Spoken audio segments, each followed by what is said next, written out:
The words of my human companion still rang in my ears as we approached the hilltop. I couldn't believe I was here to witness this madness. I should have been heading home to announce their plans to the royal family. They would immediately denounce humanity and close ranks, leaving them to their fate. Why am I here then, trudging through muddy terrain on a mountaintop, following the suicidal bastard who thought of this crazy plan? Why am I here? I sighed and trudged onwards, the sound of war drums pounding through the dimly lit morning sky.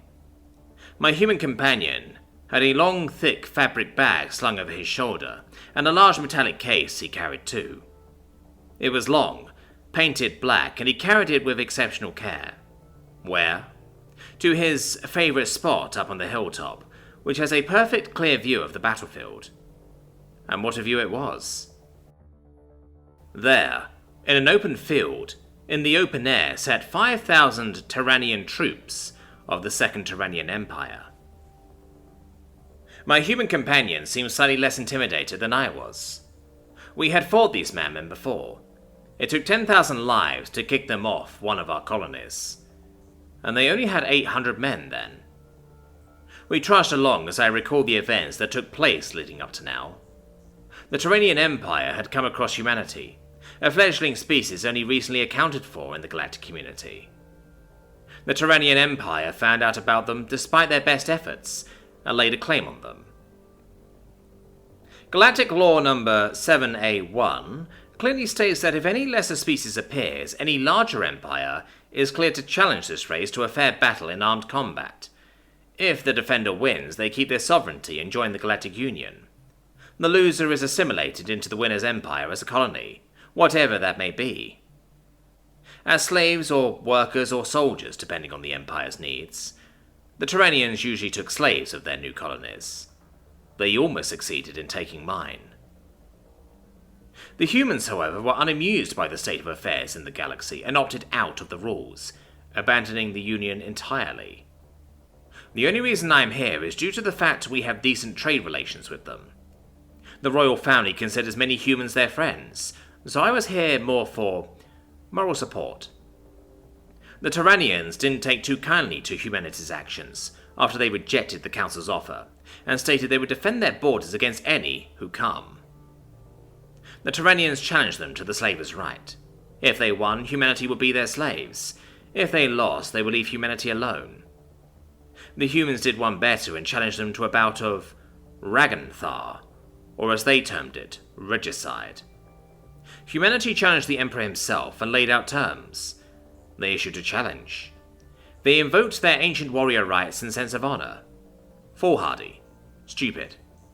Anyone who did that never survived. The Terranians immediately jumped at the provocation. Well, they were rubbing their hands together the whole time, so I am certain it was intended.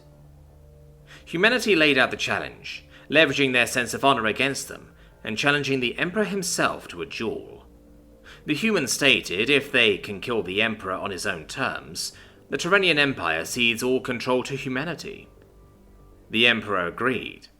Of course, the Terranians don't know how to play fair, so they sent a massive army down to defend the Emperor. Humanity, according to the rules, could field an army of any size. This was 5,000 men. We expended 10,000 lives in order to defeat only 800. At this point, the galaxy had discarded humanity as just another pawn of the Terranian Empire, and steeled themselves for a new galactic war with their new toys. So here we are, on a backwater planet climbing a mountain with a crazy human who made the challenge. Down below, 3 clicks away, sits the Emperor himself on his throne. The human in front of me stopped, pulling a device from his tool belt to his eyes and surveyed the scene. He looked around him and nodded in approval. Here's good. Let me set up shop here, it's perfect. He began to unravel his equipment, and spent some time setting up a small camouflage tent on the hilltop. He carefully set up a tent, using various debris like rocks to help flatten his base out a bit, and used a device he called a spirit level to check the accuracy of his measurements. He lay flat on his belly to check his comfort, or something, and started collecting debris from the surrounding area to cover his tent with. Why are you Covering your tent with branches, is it not uncomfortable enough? I asked, quizzically, trying to hide my own form behind the line of bushes on the hill. I take it your species has no concept of camouflage, then. I'm hiding, not making myself comfortable. Need to be sure they can't see me until after I take my shot, he said, and checked his surroundings once again.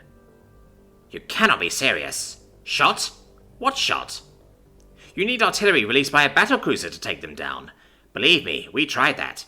You humans are insane, I almost yelled at him. He simply sighed in response. I understand you are distressed, but would you be so kind as to keep your voice down? Thank you. I watched in fascination and dread at the sight of the human opening the long black box he had and pulled out some kind of weapon. It was as long as he was tall. What in the goddess's name is that? I asked, as I looked at it carefully. It had such a strange design. I was surprised he could even carry it. M400 Peacemaker. A direct descendant of the Tshirt .408 that was the M200 Intervention. Beautiful, isn't it? Handle, stock, mount and bipod are all custom made with recoil-absorbing polycarbonate and heat-treated ceramics to give it a nice light weight despite the size. Its pressure-treated titanium body and barrel with chrome plating. The gun itself is gauze-assisted. This one, I'm loading with this, he said. Is that what you humans call a bullet? What even is it? I asked, as he handed me one of the two he had on him. It looked odd, a strange cylindrical object tapering off to one end, with a strange blue glow to it. That is a .50 caliber gauge round, primed for anti-tank warfare. It has a small amount of C4 as its base charge, and uses the gauze effect in the rifle to accelerate faster. Also, it's a shaped charge warhead like an RPG. The tip will detonate a small warhead, which will force a small cone of molten metal at any target surface. Normally we use these as pinpoint shells to fight tanks or gunships, but, well, here we are, he said calmly, checking his weapon with care. You only brought 2 bullets. There are thousands down there. I know, and the rules say I only need to kill 1. Therefore, I only need 1 bullet, he said, and racked the loading mechanism on his rifle, readying a shot. Shooting this smug bastard's head off will be quite funny, I think. As retribution when I have control of the Empire, I'm going to order his men to shoot themselves, he said, a crooked, menacing smile appearing on his face. You cannot be serious. Why? I am supposed to be with my daughter today. It's her 5th birthday. I was supposed to be teaching her how to swim. I will make these fucking idiots pay with their lives for making me miss my little girl's birthday. I'll make them pay in blood for wasting my time like this, he said, his smile turning into a sadistic scowl as he readied his rifle. And after I'm done here, everyone who abandoned us, refused to talk to us, anyone who cut us off, everyone who abandoned us to this fate, I'll put their entire leadership cast in front of a firing squad. Now, come on, little monkey, show me your smile. Show me your face. Give old Caroline a perfect shot at your fat monkey face. I used my own set of viewfinder devices and checked. The Emperor was beginning a speech. He was growing tired of waiting and was going to storm the human city nearby. He stood from his throne and began to talk. My human friend ignored him and started talking to himself. Wind south by southwest, 2.1 knots, he said, adjusting his scope. The Emperor turned slightly to grace his armored troops with his presence as he spoke. Target distance 2.2 miles at plus 84.1 elevation, he said, moving slightly to compensate for the terrain. The Emperor waved his hands and smiled as he roused his troops to a fine fervor. One could hear the mighty roar of his subordinates calling for bloodshed. Planet gravity 0.83 Gs. Target height at 8.4 feet, he said, as he readied his gun to fire. I hear the sudden noise of an electrical field powering up.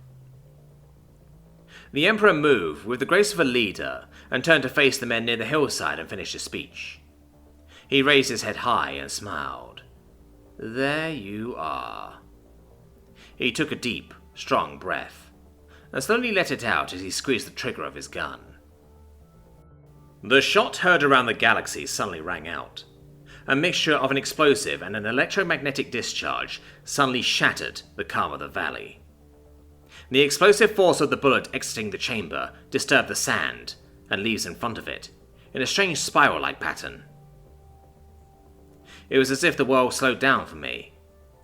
I could clearly see the bullet flying almost unopposed through the air, forcing it asunder as it began to glow a bright, hot red. It flew over the heads of the regiments below and hit the Emperor square in his mouth, knocking him backwards into his throne. He sat there motionless for a split second. Then the shaped charge detonated, and his head suddenly came flying off. It thumped harmlessly on the ground in front of the throne, its expression of an agonized grimace. Then the sonic boom of the shot rang through the air, as the assembled army watched its leader's head fall lifeless to the ground. That was the very moment the Terranian Empire died. Barely 10 human years later, humanity had deposed the Galactic Council and established the Terran Federation.